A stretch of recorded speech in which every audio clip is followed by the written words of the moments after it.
Good morning, Wright State University, and welcome to the Wright Morning Show on WWSU.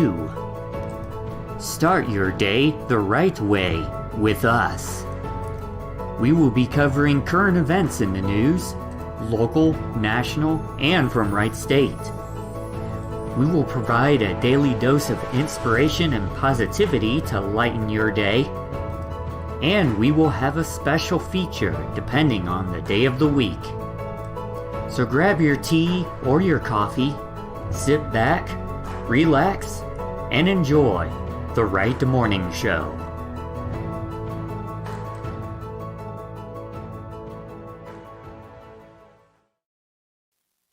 Hey, good morning, everybody, and welcome to the Wright Morning Show here on WWSU 106.9 FM, Dayton's Right Choice. We're here every weekday, Monday through Friday, 9 a.m. to 11 a.m. I am joined by Laughing Chipmunk. Scotty's hosting today. Pat. What was that? Oh, hi. Sorry. Yeah. I wasn't muted.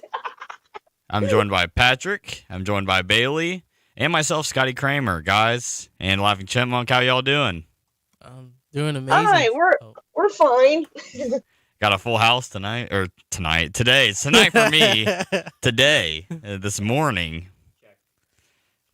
Patrick, you might want to move. I don't think your mic's working there, homie, but... Check. There we go. Now right, it's you got working. it? Yep. Looks like we got to do a little bit of maintenance around here. But today is Free Talk Friday, so per usual, what we're going to do is we're going to go ahead and go over our local and national news. After that first break, we're going to go over our weather and Scotty Stocks, of course. Yeah. And some other things, and then we'll have our inspirational stuff at right after 10, right after our top of the hour break, and then once 10:30 hits, we got Free Talk Friday, and we got Bailey Jones from the Jones Review here, and I'm very excited to, I like to be free talk, so obviously it'll be a little bit of like an interview kind of thing, but obviously I just want to talk about whatever. Awesome. I like just shooting the crap, having a good time here on the morning show, right? Yeah. So Patrick, I heard you're going to go ahead and take us off on the local news, correct?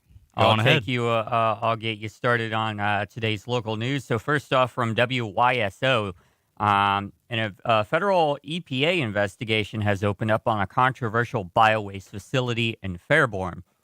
The U.S. Environmental Protection Agency office based in Chicago has opened an investigation into the controversial biodigester facility in Fairborn. The agency said they are focused on ensuring compliance with the Clean Water Act. The EPA did not provide specific details on the investigation when asked for comment, but emails obtained by WYSO confirm that the Dovetail Energy Facility had been under investigation since at least last month.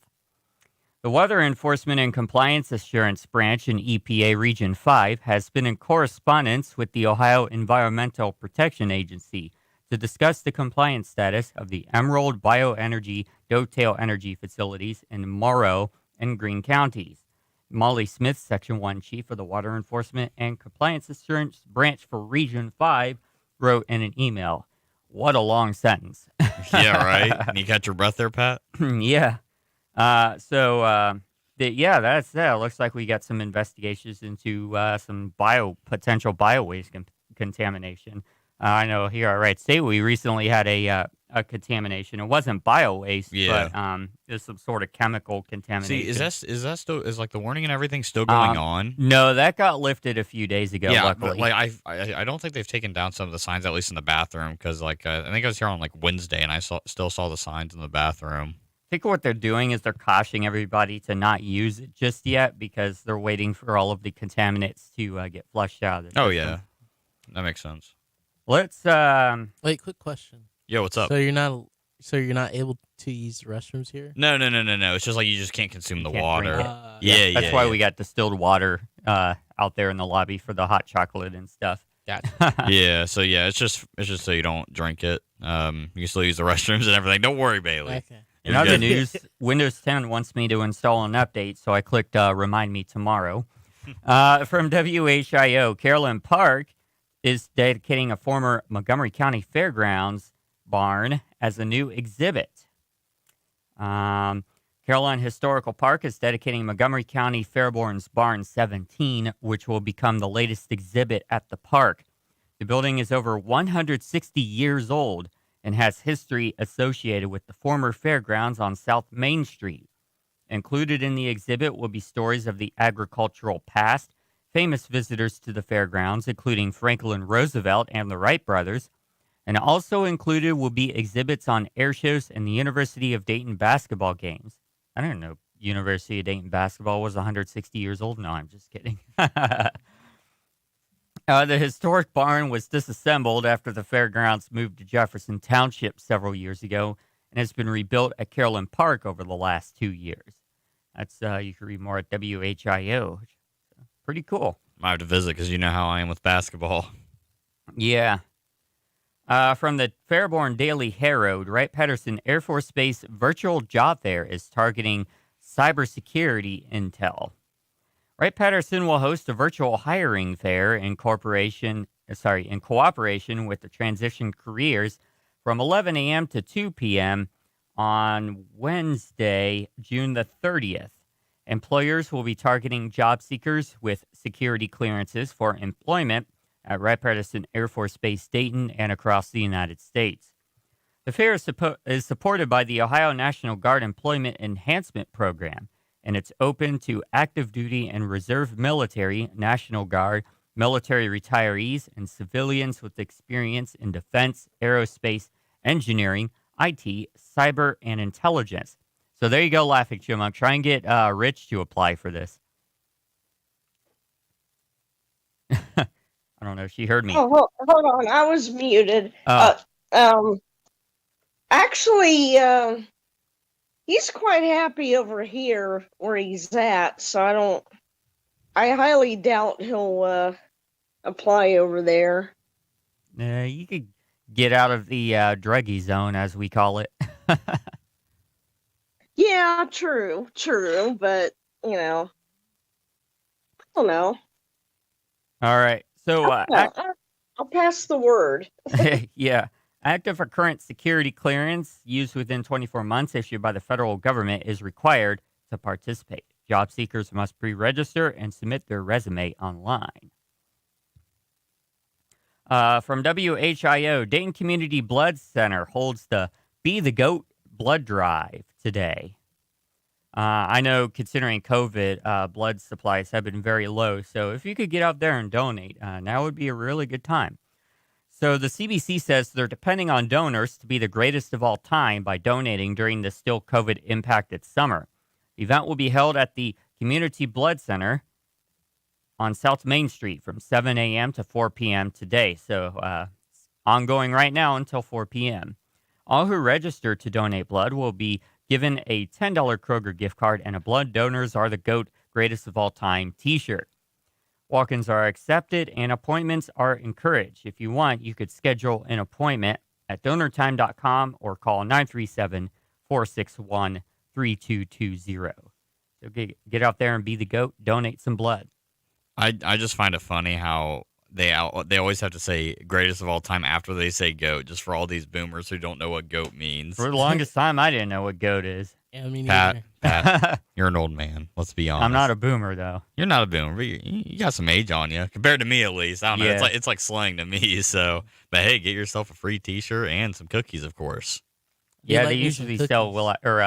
not sell. They usually give you cookies and sweets to rebuild your blood glucose level. Yeah. After Getting a little you tongue-tied donate. today, Pat. Yeah, I'm getting a little tongue twisted. WDTN, security was tightened briefly at Greene County Courthouse after a threat. Let's see here. The Greene County Sheriff's Office said yesterday that it received information about a possible threat to the Greene County Courthouse. While the alleged threat was being investigated, the Sheriff's Office said it decided to increase security and limit access to the courthouse temporarily. The alleged threat was soon determined to not be substantiated. The courthouse returned to normal business within an hour. Wondering if somebody said that they were going to blow up the bathroom. What? Remember that story? There was somebody at a restaurant who said that they were going to blow up the bathroom. I feel like And that was they a Taco Bell. They thought it was a bomb threat and called the police on them, but they literally meant they had to use the bathroom really bad. I'm gonna blow up the bathroom. Yeah, that's I funny. remember that one. Wait. Scotty, you remember EDP? Yeah. He's like, Yeah. I can't say what he said on air, but Yeah. that video is really funny. All right. From Yellow Springs News, the 10-minute play festival is back. A child comes out of the closet to her parents. Boutique workers form a union. A businessman breaks convention. And an ode to George Floyd. These provocative scenes and others will take the stage for this year's 10-minute play festival, produced by the Yellow Springs Theater Company on YSTC. Performances are slated for Friday and Saturday, June 25th and 26th at 7 p.m. on the south lawn of Yellow Springs High School. The event is free and open to the public, but donations to the company are encouraged. So you can read more at ysnews.com about these plays. So pretty cool there. Let's see here. 2 taken to the hospital after a crash in Dayton, according to WHIO. At least 2 people have been taken to the hospital after a crash this morning. Montgomery County Dispatch says crews responded to an injury crash at West Hillcrest Avenue and Philadelphia Drive at 3:21 a.m. Dispatch tells us at least 2 people were taken to Miami Valley Hospital for their injuries. The conditions of the 2 injured are unknown. Further details will be updated at WHIO as soon as they learn more. What time was it when the crash occurred? 3:21. Well, it didn't say the exact time of the crash. It just said that the crews were dispatched at 3:21. Gotcha. So it meant morning. Yeah, very morning. Wow. From WYSO, Dayton forms a new city planning department. The Dayton City Commission voted to create the Department of Planning, Neighborhoods, and Development at a commission meeting last week. The city's Economic Development and Planning and Community Development divisions will merge together to create the new department. Todd Kinski, the director of the new department, says the move will boost transparency and community engagement in the city's development activities. Hopefully, this will streamline some things, break down silos. Not that we don't coordinate, but it's certainly easier to coordinate when we're all under the same umbrella. All right, so continuing on here, from WHIO, City of Beaver Creek is holding a Touch-a-Truck event today. We talked about this a couple days ago. I think it was Wednesday. I get the page you are looking for cannot be found. That's dead. It's a dead link. It's a dead link. But basically, there's a Touch-a-Truck event where you could take your kids out to touch fire trucks. So if your kids are into fire trucks, you can go to that event. Like I said, a lot of kids love fire trucks. They love garbage trucks. I mean, kids love vehicles. Yeah. From WDTN, Ohio Task Force 1 on alert for deployment to Florida condo tower collapse. So I don't know if you've heard about this, and this might be in the global news for you, Scotty, but there was a massive condo collapse in Florida. Yeah, it's the first one I was actually going to read in Miami, right? Yeah, I believe so. So we'll get to national here momentarily, but locally, Ohio Task Force 1 has officially been placed on alert by FEMA and could be deployed to the Sunrise, Florida Champlain Towers collapse. An alert is an official notification to start the take steps to be fully prepared to respond. I don't think that was written correctly. I feel like we have an article like that, like once a show. Like, Yeah. that sounds really weird. Like, where's half the the time- editors when you need them? yeah, like half the time I read these and I'm like, am I stupid or like, did they just have an error and like my brain's not processing it? So this is all part of the formal procedures the team uses for deployments. So stick around on the morning show because Scotty's going to read about the collapse specifically and what happened there momentarily. Let me see if I have any. Okay, so I have one more article from WHIO. Police hope to slow drivers down with permanent speed sign in Huber Heights. After hearing several complaints from residents of a Huber Heights neighborhood about drivers going too fast on the road, police installed a new speed sign meant to slow down traffic. The permanent speed sign went up Wednesday at the corner of Leewood Drive and Harshmanville Road. Lorraine Matthew told News Center 7's Candace Price that drivers speed down like they're racing. One resident moved into the neighborhood last month and was grateful his daughters have a backyard to play in. So All right. So, and I noticed, Scotty, you were trying to open one of those articles there and hit a paywall. Well, it's not even a paywall. Paywall. It's just talking about the ad block. Oh, We have yeah. the ad blocker on. It's like, oh yeah, disable ads to view it, and I'm like, I'm not even gonna worry about it. We're live on the air. I'm not gonna You touch got it. you got summaries there. That's what I go off of. I go Oh off yeah, of yeah. I was summaries. gonna go a little more in depth. All right. So we're gonna move on over now to Scotty for global and national news. So take it away, Scotty. All right, I'll do the best I can. A little fatigued today, but no problem whatsoever. I'm gonna be here a while, so let's go on ahead. Yeah. So let's go ahead and talk about that Miami building collapse. A massive search and rescue operation is continuing in Surfside, Florida, just north of Miami Beach, where a 12-story condo building partially collapsed into a mountain of debris early Thursday morning.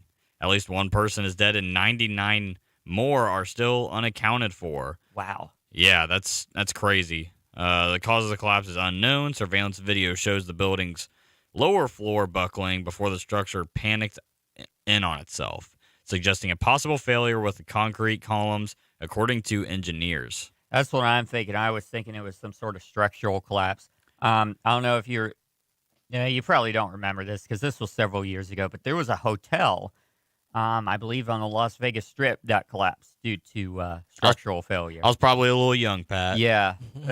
But Like I said, Pat's got a these few are- years on me, man. Yeah. I like to give him crap about it sometimes. but tough love on you, Pat. These are very tragic events when they do take place. Yeah, because I mean, I've seen videos of people searching through like earthquakes and stuff, right? And these buildings collapses trying to find people. So 99 still unaccounted for. That's crazy. Yeah.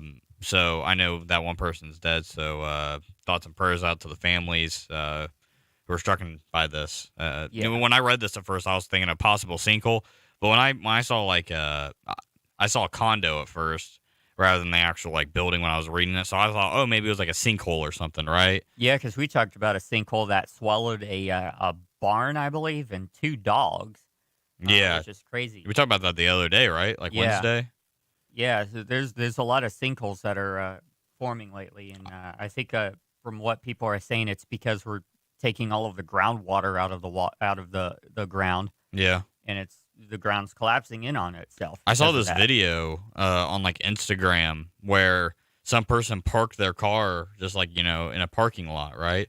Well, right under there, right in the front end of the car, there was a sinkhole that just happened right under the car, and you just see it slowly go down. There's a bunch of water there. Mm-hmm. And That's it's just the groundwater. Yeah. Yeah, it's just falling right in, and I'm like, that is crazy. I would be so PO'd if that was my car. Yeah. And I mean, that's one reason why if I ever have children like that are, you know, very young age and everything, I will not leave them in my car. It's just something like that. Like, you know, I'm not trying to make this sound like weird or anything. You know, the views and opinions of WWSU do not affect the opinions of WWSU Radio, Rice State, or Northern entities. But you know, like you have these people that leave their kids in the car. Well, I wouldn't want my kid dying to something stupid like, you know, that, like something as weird as that. Yeah. Like I just mean, like a sinkhole in their like from being in their car, like that'd be crazy. Right. I was gonna say, like, statistically, they'll probably be more likely to get kidnapped than die in a sinkhole. Well, but still. yeah, but still, I'm just saying, like, if my child passed away from that, first of all, it'd be extremely tragic, obviously. That's but a lot like, of trauma for you. oh yeah, Yeah. yeah, but like, that's just like crazy. That's why I would like, if I did have a kid, I wouldn't want to leave him in the car like that. I wouldn't want to leave my dog in the car like that either. Anyways, we're gonna go ahead and move on here. Infrastructure deal. President Biden struck a bipartisan deal with a group of Democratic and Republican senators for a $579 billion infrastructure package. Wow. It's a major breakthrough for the White House's economic agenda, though the compromise would still need to pass both chambers of Congress. The president announced the agreement alongside the moderate senators that made it happen, saying it reminds me of the days we used to get an awful lot done up in the United States Congress. I think that's pretty Reminds funny. me of the days where we actually got stuff done in this country. You know, you got to think with COVID and everything. I mean, everything has been set back by tens of thousands of miles. Like, I can never tell you how mad I get that there's a limited amount of football cards that get put on and all these people buy them. So many companies are experiencing that, and obviously the White House had stuff like that too. Yeah. I believe the deal used to be a little over $1 trillion, but it didn't get passed. So Biden had a compromise on that. Mm-hmm. The White House wants to pursue the bipartisan infrastructure framework while also pushing for a second spending bill that Democrats could pass through the budget reconciliation process without Republican support. If you want to read more, you can go to the Washington Post for that. So, America's mayor, Rudy Giuliani, is banned from practicing law in the state of New York, the first step toward a possible disbarment for the former federal prosecutor and New York City mayor. A state appellate court temporarily yanked Giuliani's law license because of the demonstrably false and misleading statements he made on behalf of former President Trump's effort to overturn the election. He can fight the decision, but faces disciplinary proceedings that could end his law career. Wow. Dang. So that sounds like a Trump supporter. Yeah, apparently. Yeah. If only we could do more, do that for other people too, who have been just holding on to these conspiracy theories about Donald Trump and things like that. Yeah, I mean, whatever your political opinions are don't matter to me, but like, you know, I was It's a Trump move on. Yeah, exactly. Like I was a Trump supporter before all that stuff at the Capitol building happened, and then I kind of said screw him. Not 100%, but like I thought it was kind of like a well, I can't say the word on air, but you know what I mean. Yeah, that was not very ethical of him to quote unquote support that. Yeah. I say quote unquote because he didn't directly support it, but he didn't discourage it either. I would say he kind of influenced it. Yeah, I would say so. But anyways, man, I lost my train of thought now. But okay, I remember. But like the election's been done. Biden's been our president for almost half a year now. Like, chill out, right? Yeah, I You mean, know what I mean? I know. Biden's not the greatest president. Exactly. I'm going Like, to I say would've- that. You know, But- before all that stuff at the Capitol building, I wanted Trump in there over Biden. And I mean, Biden's my president. You don't see me, you know, sitting here screaming, quitting all my jobs, protesting all the time, doing all this stupid stuff. Like, I'm going to live with it. You know what I mean? Just like people should. Mm-hmm. That's the way I take it, at least. Yeah. Okay, I'm not going to talk about BuzzFeed because I think they are terrible personally. So I'm not going to talk about Yeah, that. BuzzFeed is bleh. Yeah, exactly. So we're going to go ahead and move on to some technology news. And Bailey, I know we used to have a computer class together, so this might interest you. Oh, yeah. So, long live the desktop. PC Master Race, by the way, I got to represent. Windows. Microsoft announced the first major update to Windows since 2015 called Windows 11. Yep. Oh, finally. Yeah, right. The Okay. spruced up desktop operating system looks much different from the Windows of the past with a simplified design and interface more closely resembling what you'd see on a Mac. I don't know if I like that. It kind of does look a little bit like Macintosh. Not quite. I like Windows. But I like Windows. It's The Windows simple. 10 right now is like the display I've gotten so used to and what I like. Obviously, I had to change from Windows 7 to Windows 10, but when Windows 7 was primarily used, I was not using technology as much. So I've kind of adapted all my technology skills on Windows 10. So when we do change to Windows 11, whenever that will be, It's going to mess up everything. yeah, it's Now, going I to will take me a say- minute. I will say, rumor has it that you are able to change the layout back to sort of Windows 10 Okay. feel. There's been leaks of Windows 11 out there that show that there's a setting for that. So it'll just be Windows 11, but it'll have that feature to where it could look like Windows 10, right? Kind of. Okay. Like, it won't exactly look like Windows 10, but you know how on Macintosh all of your icons are kind of like centered at the bottom of the screen, and you have that application grid, the launchpad as they call it in Macintosh. Yeah. Windows 11 by default is going to have something kind of similar to that, but there's a setting that you can change to go back to a somewhat similar start menu, and taskbar for Windows 10. I would prefer an interface that's similar to, Windows 10, but, I'm a person that doesn't really like change much. Mm-hmm. So I feel like I would, if I thought I could get used to it and I like it, then I'd stick with it. But if I want to stick with what I know, I would probably just kind of stick with the Windows 10 design. Yeah. I will say Windows 11 looks pretty spiffy. I haven't taken a look at it yet. This is so- actually the first I've heard of Windows 11. I haven't. me Yeah. too. Yeah, so Yeah. I'm gonna have to do some personal research this weekend when I'm off to kind of look into it. Mm-hmm.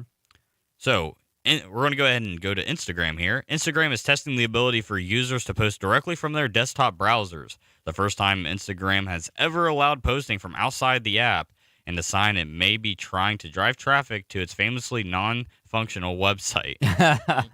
Man, they just kind of like low-key roast them on They these did. posts. I feel like it's everything, man. They're just Cheddar bashing News them. is roasting everybody. Exactly.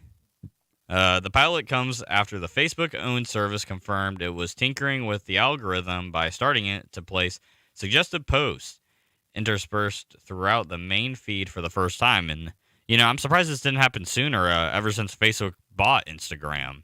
Because Facebook has always been, web accessible, because when it first came out, we didn't really have so much of cell phone technology with, smartphones and everything. So I'm surprised that when Facebook bought Instagram, we didn't see them try to make a desktop version sooner. Yeah, I noticed that too. There's been this disconnect between Facebook and Instagram, which I find pretty interesting. It's good to see that they're updating Instagram to be used on a desktop, because there's a lot of cool stuff that you could edit on Instagram or edit on your computer that you could just upload directly instead of trying to reformat it to like look good on a phone and all of that stuff. Mm-hmm.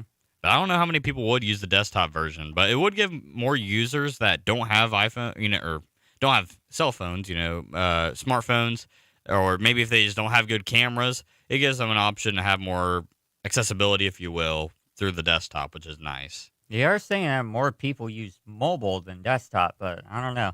You can see on my camera here on YouTube, desktop is the master race. Hey, there you go. PC Master Race, man. I tell you what. I've been a PC gamer for a few years now, and I love it. I will say, though, Linux is the master operating system. It's not many people know how to use it. That's true. I know my way around the block a little bit. I remember we tried to use Linux, and we used trouble. Ubuntu a lot. Yeah. I remember Ubuntu's like the go-to for new Linux. Yeah. users. So I started off with Ubuntu, and then I think I touched around with like basic Linux a little bit, and then I went to Kali Linux, which is like a offensive security thing. I think you remember me back in high school messing around with it a little bit. Yeah. I had what was it? I don't even remember what it was called, but I had a class where I studied it directly. Yeah. And it was pretty cool. Linux is a really good software or operating system, excuse me. You can run an entire radio station off of Ubuntu Studio if you wanted to. Yeah. I the first time I ever heard of Ubuntu was actually from a YouTube video where some lady bought a computer thinking it was just a normal Windows, like I think it was like a Windows 7 or Windows 10 computer. Oh, yeah, it was and a it had Linux disguised as Windows. And they opened it and had Ubuntu. Wow. And it was like a news story, and I'm like, okay. I'm like, just switch the operating system. I'm like, of course it's like some like middle-aged woman who would have zero clue how to do that. You know what I mean? So, I thought that was kind of funny. I think it would be fun to do a YouTube video where you kind of prank somebody who's, middle age or older. Just install a very easy to use Linux operating system on their computer and see how long it takes for them to notice that they're actually using Linux. I'd like to see them try to like log in through like a normal Linux system. It's pretty funny. All right. We kind of got sidetracked there, but that was... That's literally... Patrick, when I host, that's exactly what happens. So, exactly. Okay, we'll go ahead and cover one more before we hit commercial break. So, Fur Free, Canada Goose says it will stop selling fur by the end of next year.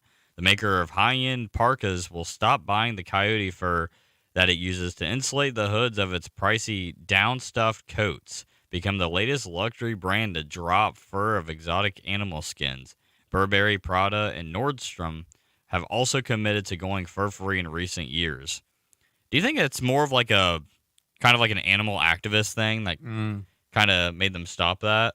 Yeah, my thing is like, if you're killing animals just for the fur, I'm not really too keen on that. But if you hunt an animal for the food, but then use the fur as well, I think that is resourceful because you're using more of the animal and you're letting less of the animal go to waste. Yeah, I can agree with that. If you're just wasting their carcasses, and first you're disrespecting the animal, in my opinion, which I'm not like a super big animal activist person, whatever. Like I used to go hunting with bows and stuff, right?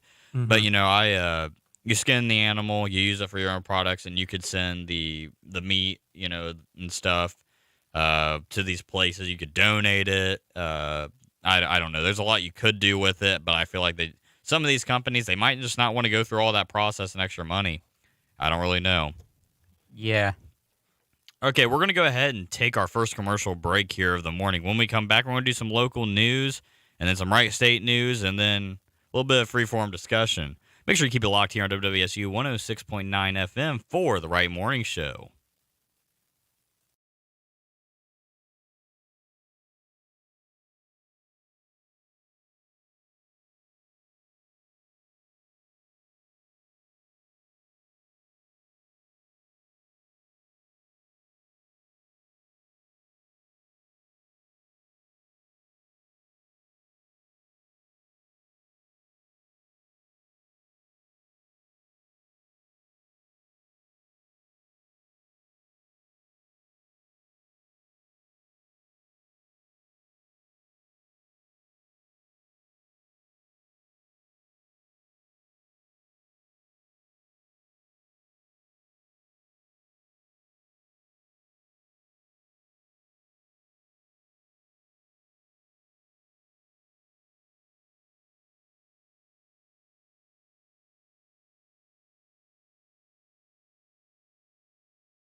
Show on WWSU 106.9 FM.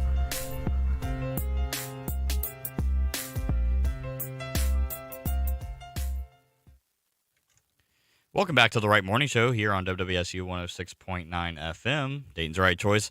My name is Scotty Kramer, and with me, Patrick Smallstick. Bailey's out for a minute, but he should be back immediately. And we have Laughing Chipmunk here on the line as well, so we got a party going on this morning. Yeah. How's the weather over there in West Virginia, Laughing Chipmunk, out of curiosity? Oh, it is throw gorgeous Q on so I can hear her. outside. Repeat that? Who, me? Yeah. Yeah. I didn't hear you the first time.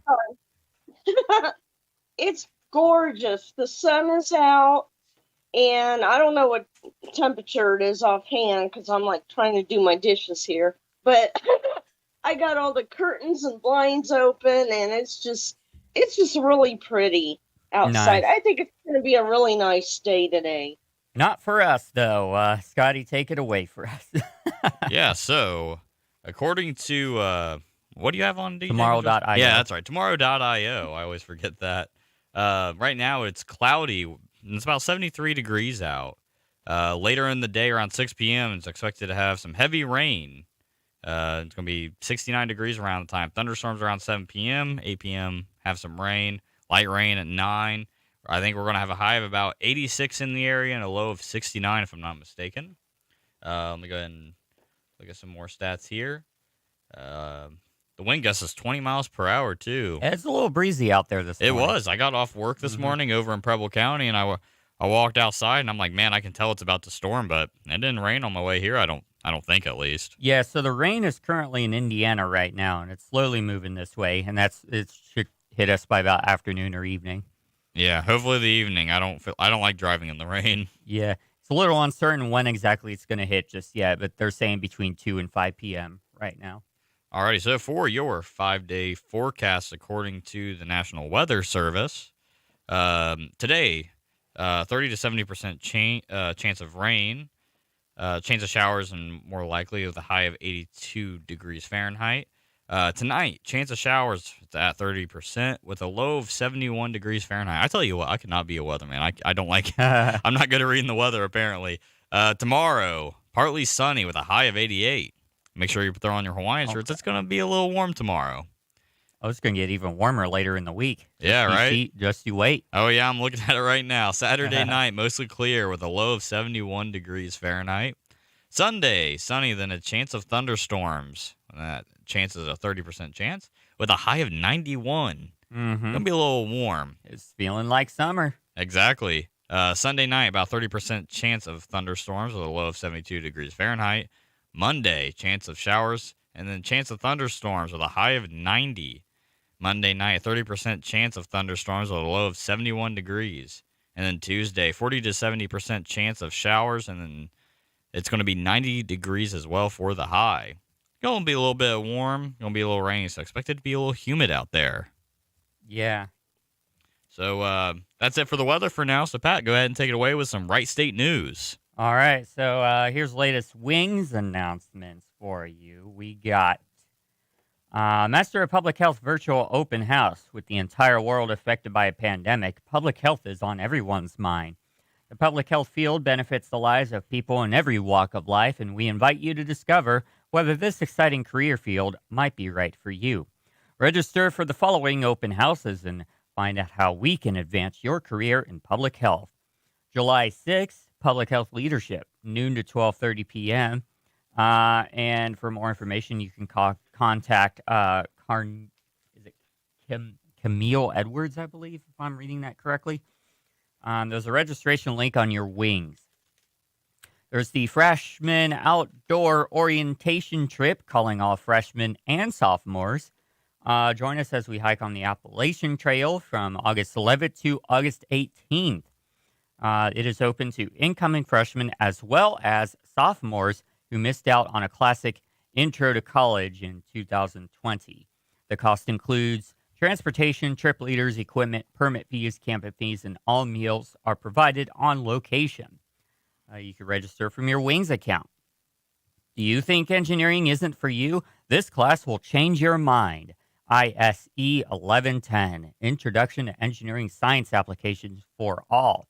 It is a 4 credit hour class, 3 of them lecture and 1 of them lab.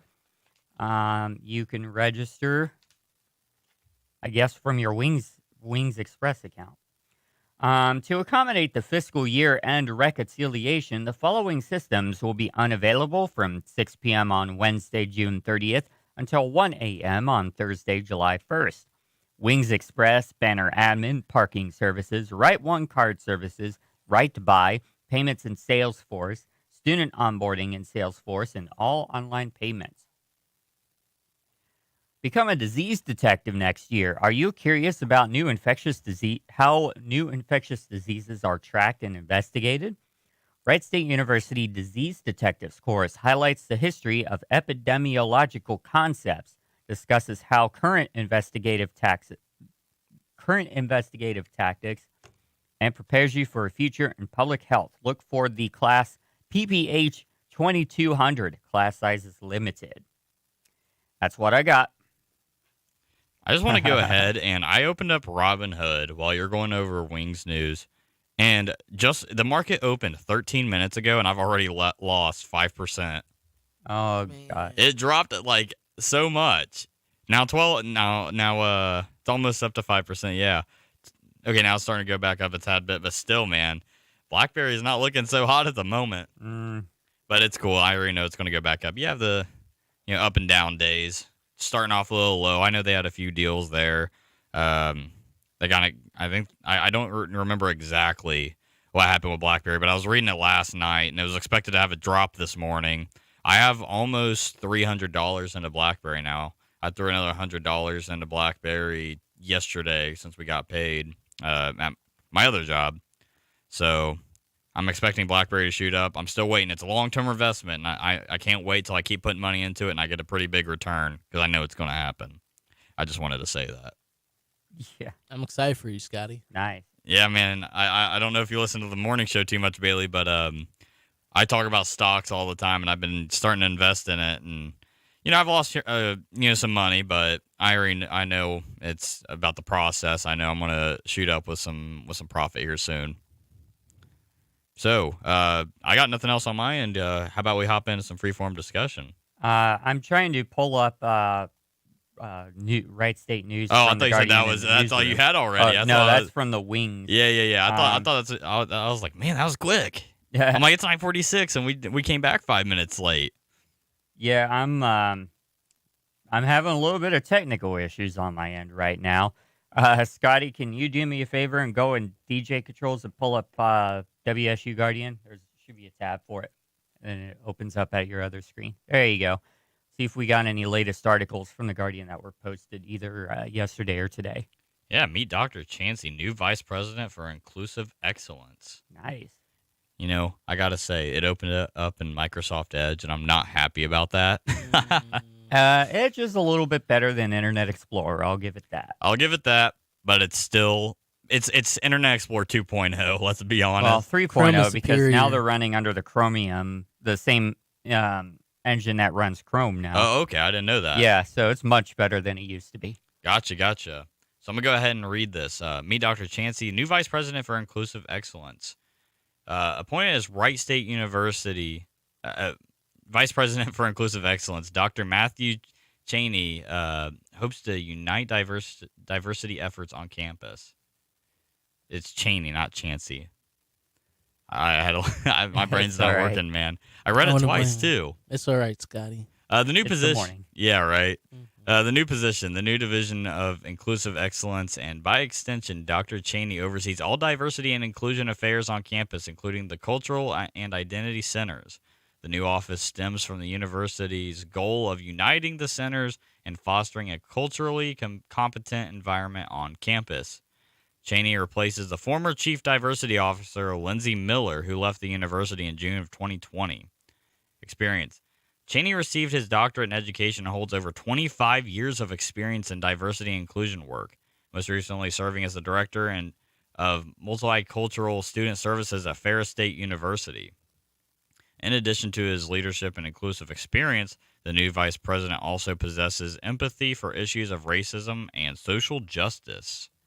As a black man living in the world we're living in, I too probably share some of the concerns of our students, faculty, and staff as it relates to social justice, Cheney said. Uniting forces. Starting work on his goals, the new administrator first wants. Mate, you guys hearing that? Yeah, It's my computer. Okay, I thought that was Yeah. coming from Laughing Chipmunk. I was like, what is that? Yeah. First wants to thoroughly understand the unique social issues, relations, and campus environment of WSU before creating a plan of action on how to address these topics. I want to hit the ground learn the things we, WSU, do very well and the areas where we are weak, Cheney said. Working on this goal, the eager leader plans to meet with campus organizations, faculty, students, and staff to discuss inclusion goals. Organizations like the Black Student Union welcome this additional support. A personal goal I have is to support and strengthen the non-coordinating black organizations on Wright State's campus. Ariana Wooden, newly elected president of the Black Student Union, wrote. Meeting Dr. Cheney provided the opportunity to do just that. He also gave me good ideas that are going to be quite useful for this upcoming school year. He also works with non-identity student organizations, including the Student Government Association. Goals for the new office. According to Cheney, the leader hopes to set WSU as a positive example of inclusive excellence locally and nationally. Still new to the university, Cheney has yet to lay out exact plans to meet his goals. The new Inclusive Excellence Excellence Division and the Culture and Identity Centers will hash out these plans before the fall semester of 2021. And that article was written by Jamie Naylor. Good old Jamie. Nice article. All right, well, that's cool. Nice to see. Wright State's had to hire a good amount of new people from what I've seen because of the COVID pandemic, having to adjust budget and everything. So nice to see him. He looks like a pretty cool dude. Sounds really nice. He's 25 years of experience. Wow. Nice. Yeah, right. Where was that university? What was that university called? Where is Ferris State University? Do you know? I haven't heard of it. I've never heard Is of that that in either. Ohio or is that I don't know. It doesn't say. I was curious. I didn't know if you guys knew where it was at all. Ferris University? Ferris State University. Bailey's looking it up. And that's the only new article I see posted by The Guardian. All right. I got one from the newsroom if you want me to read it. It's in Missouri? Yeah. Woo! Yeah, state of Missouri. Wait, no, Michigan. Michigan. It's in Michigan? Yeah, it's in Michigan. Okay, cool. Well, A runaway microphone over here. yeah, right. I saw it. Good snag there. I wish you would have caught the light bulb with that, man. Yeah, really. Alrighty, Pat, go ahead and take it away from the WSU newsroom. I think this one's pretty cool. The trauma toolbox. The rocket-propelled grenade knocked him off a vehicle at the U.S. military base in Kirkuk, Iraq, slicing his arm with shrapnel and tearing the lining of his spinal column. Jeez. It was one of 136 rocket attacks on the base during Ryan Garrison's time there. What he didn't realize at the time is that this was the triggering event that resulted in his post-traumatic stress injury. Today, the Wright State University alumnus is president of Valor Therapeutics, a nonprofit organization that treats military veterans and first responders with PTSD, anxiety, and depression through music and art therapy. People will have different ways to heal. Talk therapy is not the one and only thing, said Garrison, who graduated from Wright State with a bachelor's degree in organizational leadership. Music and art will trigger a different part of your brain and draw out a whole new set of emotions. Through music and art, defenders can express traumatic events in a safe and contained way. Those emotions and memories, which can be difficult to express, are then processed in the therapy sessions. Through Valor, defenders recreate their memories and tell their stories, creating their futures through art, songwriting, and learning how to play musical instruments to express themselves. Art therapist Lana Mayhew. Wait a minute, is that the Lana Mayhew I know? I'm going to have to ask her on Sunday. Who earned her master's degree from Wright State in 1993, uses specific art mediums such as papier-mâché masks with defenders.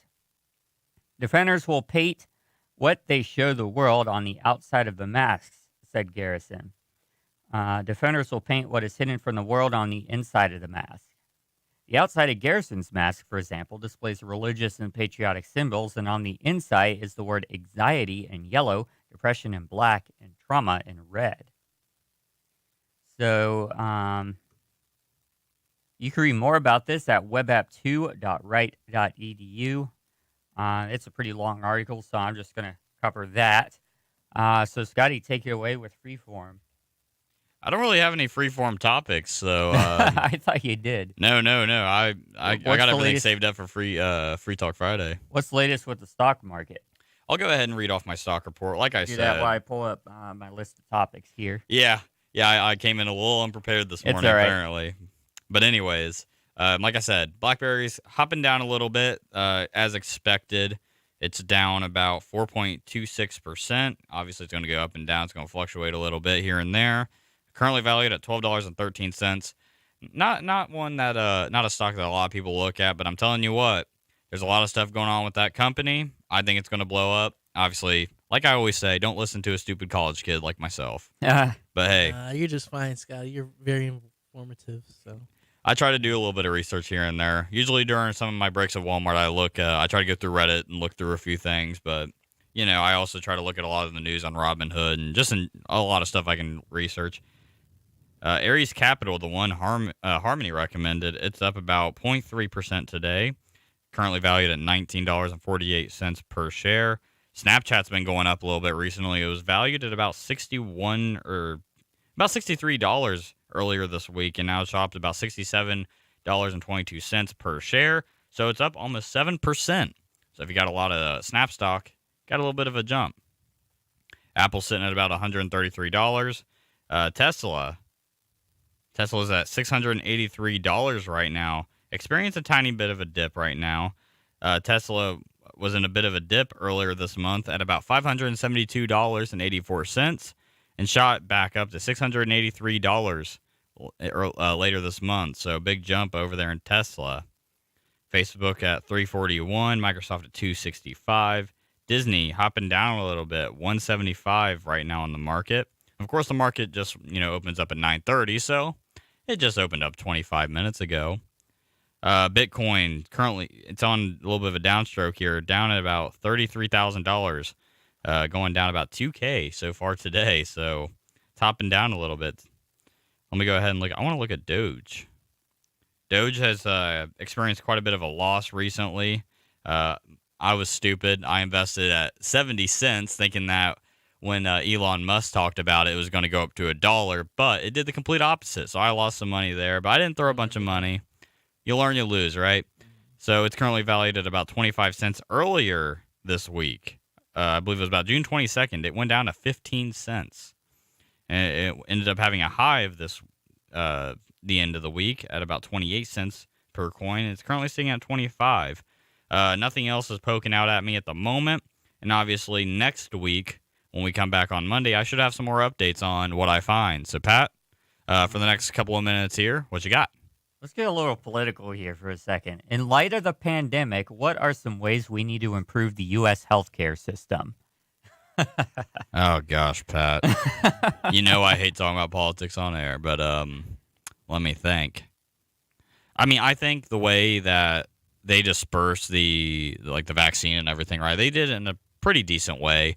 But with how fast they did it, a lot of these people are like, oh, I don't want to take it because it hasn't been fully tested and this and that and this and that. And the way I look at it is like, you have had, all these doctors that all of them have put a primary focus on the COVID-19 vaccine, right? When normally they would have their own section that they would work on. Like some might work on like a better flu vaccine or, some certain type of disease, et cetera, right? Now you have all these doctors working on one vaccine, right?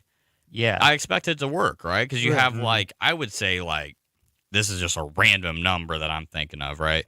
Let's say 80% of doctors were the disease researchers, if you will. I don't know any researching terms and medical terms, etc. But let's say 80% of those doctors all through their time in the COVID vaccine, right? They spent almost a whole year doing this, trying to get it dispersed and everything. I don't think it's that bad. Obviously, Yeah. some people have slight side effects from the vaccine. And we got vaccinated too. And Yeah. Pat, were you vaccinated? Yeah. Yep, I was Okay, vaccinated. so we're all vaccinated. Then, Yeah, so right. We're and fine. We're alive. Like, Yeah. I mean, I don't know if you had any side effects right after you took yours. I mean, I guess my left arm was sore and I was sort of tired, but that was it. yeah, I you mean, didn't I get feel- really get any. I mean, that's always with a shot though. You get a Yeah. sore arm. I usually feel tired when I get a shot, but like Yeah. the next day at work, I felt like complete crap. I didn't even come in the next day for here because I felt so bad, and I ended up working at Walmart that night, which was a little bit of a mistake because I was completely dead. But I know you felt some symptoms too, Pat. Yeah, mine weren't as bad. I had the Pfizer, one of the 2-dose vaccines. The first one I had, my arm was extremely sore. I couldn't use it for a day. Funny enough, the second vaccine didn't really do anything to my arm. My arm was okay. That was the same with me. And The second I was- vaccine, my arm felt good. I was fine for about maybe 21, 22 hours after the vaccine, and then it just hit me. Yep. Got flu-like symptoms, got really tired. But luckily, that only lasted for maybe about 7 or 8 hours, and then I was fine after that. Gotcha. So going back to what we were actually talking about, I feel like the way they can kind of go back on track is kind of everybody going back, quote unquote, back to normal, back to what they were doing originally, and trying to do a little bit of catch up on the work that they lost. Mhm. So I feel like when it comes to actual health care, I guess that's what I would say. Kind of getting back to normal and getting back in the groove of things. It just takes time to get back to what you're used to. So the only thing I can say is just go back to normal, I guess. Mhm. I mean, it kind of. I don't know enough to go in depth about it, honestly. Yeah, that's all right. I got another topic for you that's not political if you want us to transition. Yeah, we got another minute or two. Let's go ahead. What are some side or passion projects that you have developed in light of the COVID pandemic? Projects? Yeah, some hobbies or passion projects. Things Oh, like that. hobbies. I mean, you said post, right? Or during? It could be either. Okay, so post, collecting football cards. I just started doing that Oh, last nice. month. Obviously, it's really hard to get them because you got all these people sniping them and trying to resell them. Have you heard about the Pokemon card shortage? I don't even. No, I didn't hear about that. I don't even know if there is a shortage because at the Well, Walmart I work at, there's a bunch of them still, like all the time. They might have came out of the shortage. There was but a I know bunch that of card shortages for a lot of Yeah. these companies. Yeah, Even Magic of the Gathering, I think too. I think Yeah. they were. Yeah, I think they Yeah, I heard were about that. shorted out too. Yeah, but like the one that I've seen the most, at least, is football cards. Excuse me. I have people that wait outside the store I work at from 11 p.m. from like basically when I get there till when we open up at 6 a.m. What? Like on the days the card lady comes in to buy football cards. She came in last night, right? Funny thing is, she stocked everything but the football cards. So I was a little disappointed because Oh, I wanted to wow. buy some. But all those people that waited outside yesterday, thinking she was going to be there yesterday morning, which she usually is, but she was there this morning. They were all disappointed both days. And I got to say, I'm happy because I don't like those people because they are taking away opportunity for people like me who are actual collectors to collect the items. They just want to resell for triple the price and make bank. I mean, it's It's from smart, an don't get me wrong. entrepreneurship standpoint. I'm it's not smart, saying it's yeah. not smart. I just don't like it because they're taking away opportunity for people to. Put quantity limits on those cards. Yeah, but we can't really do that as a store, I guess. But I don't know. Maybe the company will go away one way, but I feel like I feel like in a year everything will be back to normal with the production of those trading cards, and yeah, I think it'll be back to normal. Real quick before we hit commercial break, because we are at the top of the hour. What about you guys? Any new hobbies or anything from the COVID pandemic or post-COVID pandemic? So I picked up streaming. Yeah, Just streaming on. I remember Twitch seeing that on and- Snapchat all the time. Yeah, Mhm. streaming on Twitch and YouTube. I'm still doing it too. I'm streaming Last of Us Part 2. I streamed the Mass Effect trilogy remastered, the Legacy Edition. Yeah. So, but yeah, I just picked up streaming and nothing really much. What about you, Pat? Nothing new for me because I've already been doing a lot of things that you can do remotely, even prior to the pandemic. Computer programming. Well, I guess one thing that I've been trying to get back into is I used to code pinball games, and I haven't done that Yeah. in a long time. Nice. So I'm trying to find the motivation to get back into it because I have this idea to transform one of my current games that has never been finished into a really cool game. But I just need motivation to do it. Alrighty, nice. Glad that's pretty cool. So we are at the top of the hour, so we are going to go ahead and take our break. When we come back, we're going to have some inspirational stuff for you, so make sure you keep it locked here on WWSU 106.9 FM for the Wright Morning Show.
WWSU 106.9 FM.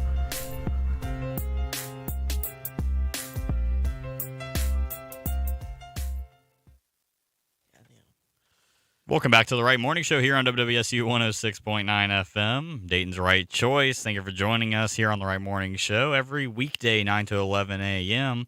Today's Free Talk Friday, but that's going to be a little bit later in the show. Right now, we got some inspiration coming up. My name is Scotty Kramer. With me, Patrick Smallstig and Bailey Jones from the Jones Review. Very special guest here today. So, without further ado, we're a little behind, so let's go ahead and hop right into our daily inspiration, shall we? Let's go for it. Alrighty. Do it. So this is from Tiny Buddha. This is called Why It No Longer Matters to Me If My Job Impresses People. And this is by Courtney Rivard. Or Rivard. I think it's Rivard. Rivard. I think it's Rivard. I'm not entirely sure. All I'm right. not good with names either. Yeah, right. Anyways, do not let the roles you play in life make you forget who you are. That's a quote from Roy T. Bennett. Wherever I go and meet new people, they ask me, "What do you do?" I love talking about what I do because I love what I do, but it's not what I've always done, and it certainly isn't all of who I am. It's part of who I am, but there is so much more. When we're young, we're asked to decide on a career. You know, the question, what do you want to be when you grow up? The problem is, does anyone in high school truly know what they want to do for the rest of their lives? I'd venture to say that many high school kids don't even know who they really are yet, and I know I can relate to that. Definitely. I learned what I wanted to do though my senior year of high school. Remember, Sugden and I was talking to her about it. Like one day I was watching a football game, right, on Sunday Night Football, and I was like, you know what? I think it would be so cool to be able to commentate those games, right? Yeah. And now here I am on radio, live on radio, right? Pretty cool. Right. Have you guys had anything like that or? Kind of. I did at first, but I thought. Talking to the mic, homie. Oh, I thought it was. Yeah, right. Okay.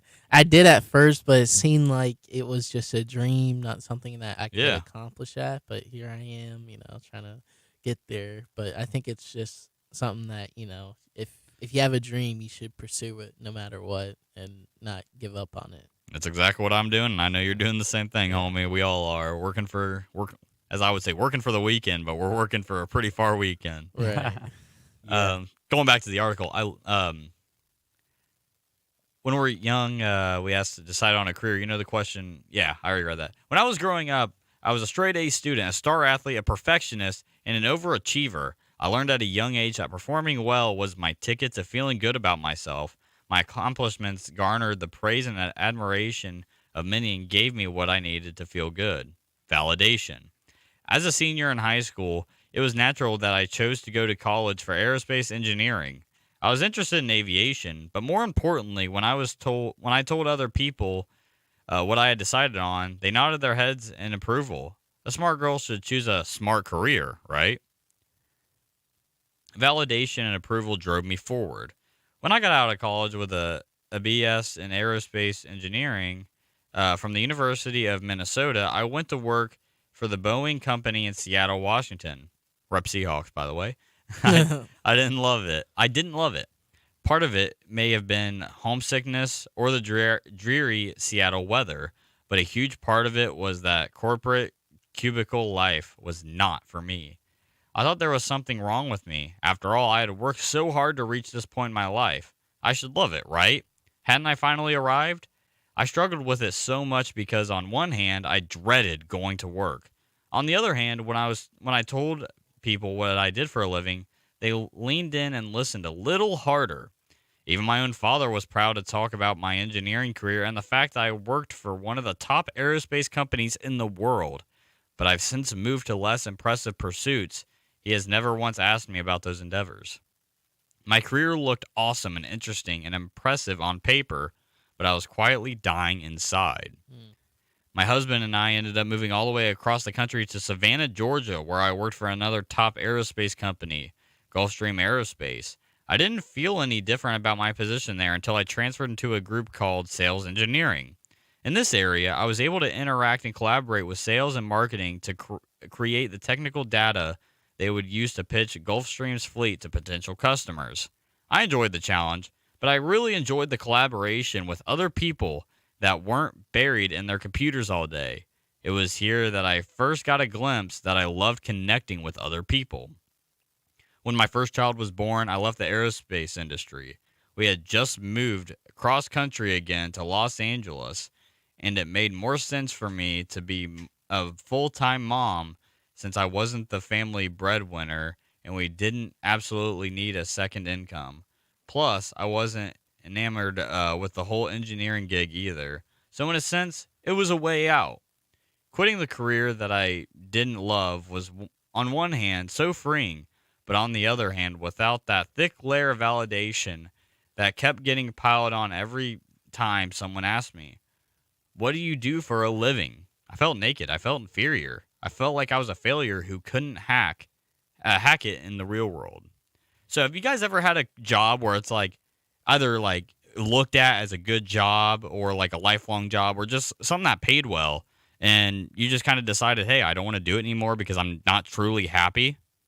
I've never been paid well, so no. I would agree with that for sure. You would? Yeah, I got into an internship earlier. It was I think Young Entrepreneurs of America or something. I'm Yeah. not an entrepreneur in a way, but anyway, it wasn't for me. I didn't get paid as I wanted to, Yep. and it was just basically a pyramid scheme, and it was a scam. Oh, you got screwed wow. over. I mean, I didn't pay anything, but Oh, like okay. it's just like it was like I needed money and stuff, and just I thought it would be like something that I can make money off of. And Yeah, stuff. yeah, yeah. Sorry, I had a brain fart there one night. There I you said go. you got screwed over because Yeah. you were employed by them. But anyways, yeah, of course. Mhm. Me truly, like, I have the mindset, like, this is just a personal thing. Like, I don't care if I like hate my life as long as I make good money. I don't care Right. because they say this is the way I view it, which Mm-hmm. most people don't. I'm like one of the only people I know that can say this. I think money can buy happiness, and that's why I always work. That's why I'm always dead. Because I like money. I think it's awesome. You can buy a lot of cool stuff with it, right? It's Mhm. how you live. It's how the world goes around. But, Yeah. some people aren't, most people aren't like that. Some people are. So, I'm kind of like money can buy some happiness. Yeah. Not all. well, but yeah, some. definitely. It's not like you Like- can, find true love with Yeah. a million, well, $1 billion because then you're. well- Actually, it seems like it nowadays. Oh, I mean, I was yeah. But, gonna but that's say- not really, let's be Yeah. honest, that's not true love. Yeah. I was going to say, though, you do need money to find true love. Money won't necessarily get you true love, but without money, It'll give you you're love, not going but to not get a true date love. without any money. Yeah. Let's just put it that way. Mhm. In today's society, that is definitely true. Yeah. Let's go ahead and continue here. My identity was wrapped up in my career that looked so good on paper, but didn't feel good in my soul. My ex-husband is an attorney, and we'd attend events with lots of other attorneys and highly educated people. At these events, I dreaded the question, "So Courtney, what do you do?" My response was always a little timid, almost apologetic. "I stay at home with our son." There was typically a slow nod with a bit of feigned interest, as if they weren't really sure what more to say about the occupation stay-at-home mom. Because I also had a side gig photography business, I'd quickly add, and I'm also a photographer. That tended to garner a bit more interest. But I used to be an aerospace engineer, I'd tack on in a final effort to gain the nod of approval, so I desperately saw it. Bingo. Alarm bells sounded. The crowd cheered. People were reeled back into something more exciting. That good, old, familiar friend, validation was back. I struggled for a long time to find my identity without all the stuff on the outside. It wasn't until I got divorced and had figured out how I would financially support myself after my spousal support ran out that I even scratched the surface of, who am I really? Who am I without my career, the accomplishments, the external validation? All those years I lived with one foot in the world of wanting to love myself for who I am rather than I did, and one foot in the world of doing more, doing better, doing it all. I lived in between the worlds of self-validation and external validation.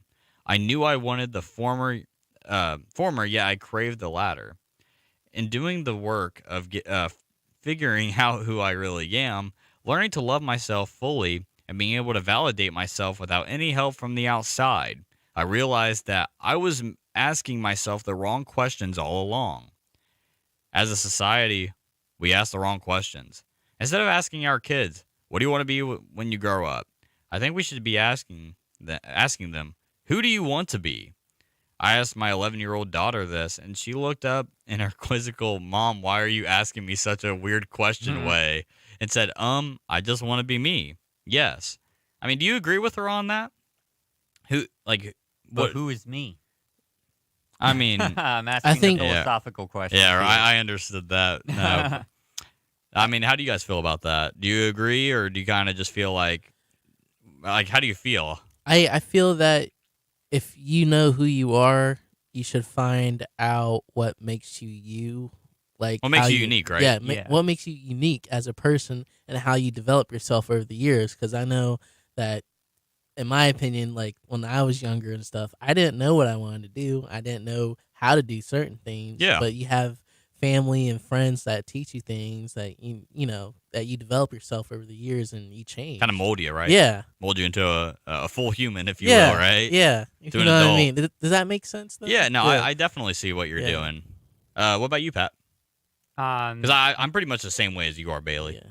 Yeah, I find it interesting to view it like that, like not what you want to do, but who you want to be, because at the end of the day, what you choose in terms of occupation kind of derives from your moral values and your qualities and your traits and things like that. So if you don't know who you are, then how are you going to find something that you enjoy?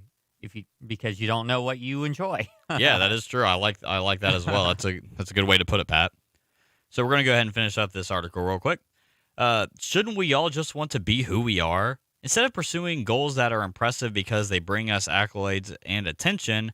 What if we were to pursue our goals because they lit us up and we were truly passionate about them? What if we started asking our kids questions about what lights them up? How do they want to feel? What things do they want to do that makes them feel that way? Even as adults, we can ask ourselves these questions. If you're in a job that doesn't feel right, you can ask yourself, how do I want to feel? What's authentic to you? How do you want to show up in the world? What jobs or careers would allow you to show up that way? This is the work I did after my divorce. I'm in a completely different career now, and believe me, as much as I fought going back to a job in the engineering industry, I had to do a lot of work on my thinking about not having a smart job like being an engineer. The validation I craved and was so used to was like a drug. Through this work, I learned how I want to feel in my life, and that guides everything. I discovered that I want to feel freedom, ease, joy, and meaning in my life. Going to a cubicle every day didn't allow me to create those feelings. I want to show up in the world authentically.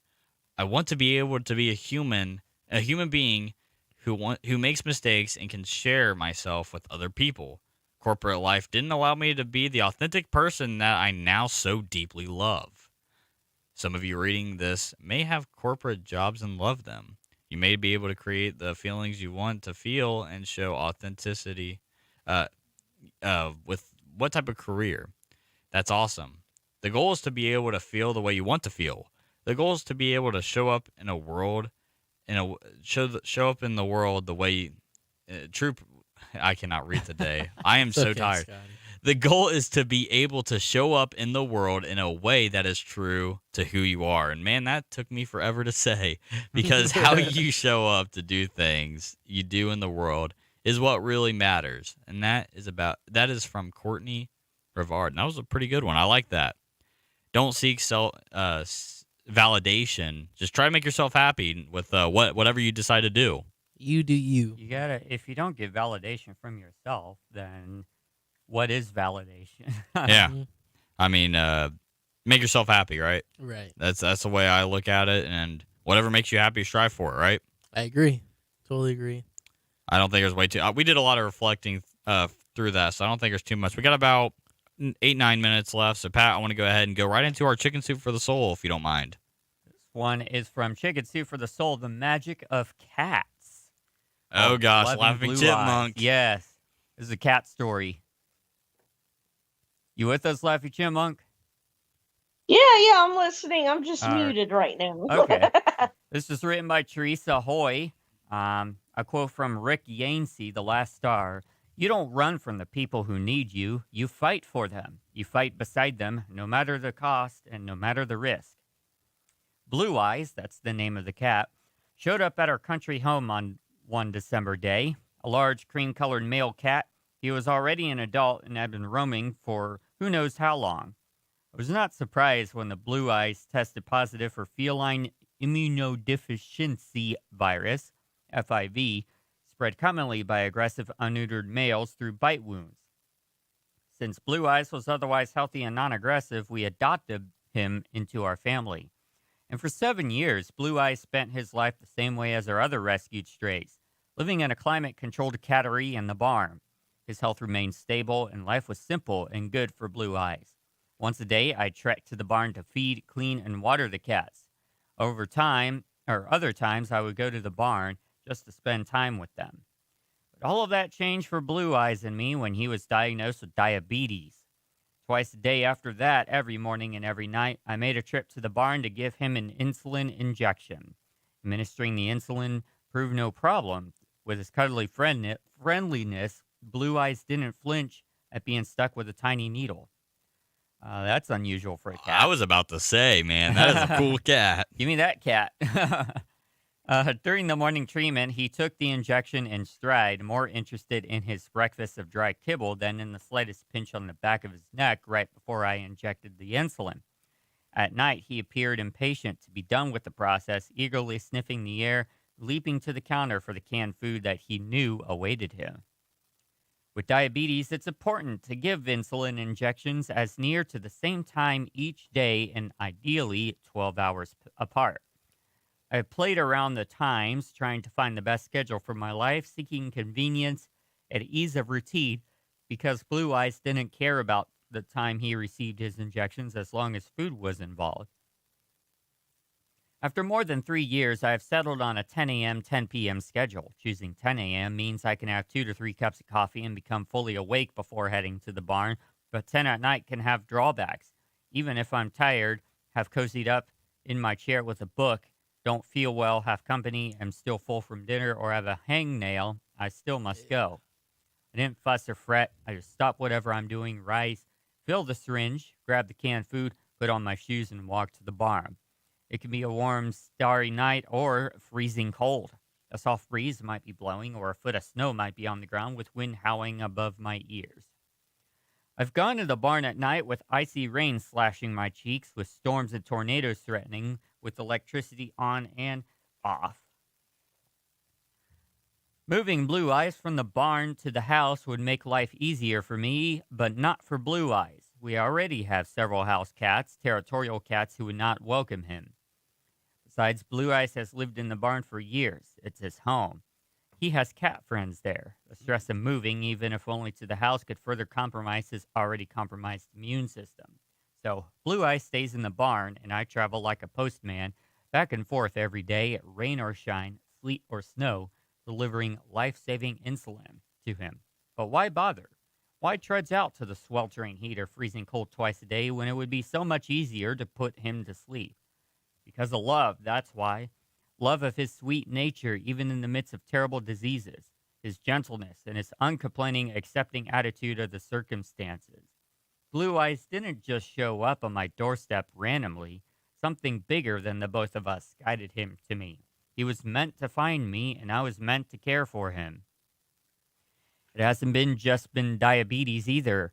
A year after he joined us, Blue Eyes' itchy skin and constant scratching was diagnosed as demodectic mange.